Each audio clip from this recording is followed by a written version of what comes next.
In this video, I'll be showing you how to fix optional feature wireless display couldn't add. It's a very simple method, so if you find this video helpful, be sure to drop a like and subscribe. Now, the couldn't add error for the wireless display feature is usually a handshake failure between the Windows Update servers and your local network configuration. So the settings app often fails because of background UI glitches, so using the command prompt bypasses this.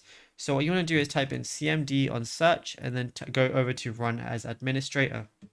Now, copy this command exactly. So I'm going to copy it right now, and then it's going to look something like this.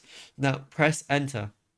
Now, if it works, you'll see a progress bar, and once finished, restart your PC. If it fails, it's going to give you an error code.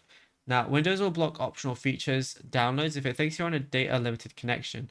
So what we wanted to go ahead and do is go over to settings again, and then go over to network and internet, and then go ahead to Wi-Fi. Then click on your Wi-Fi network properties like so, and then once you find it, toggle metered connection off, and that's it. You'll be good to go. Now, if you found this video helpful, be sure to drop a like and subscribe. Check out other tutorials on the channel as well.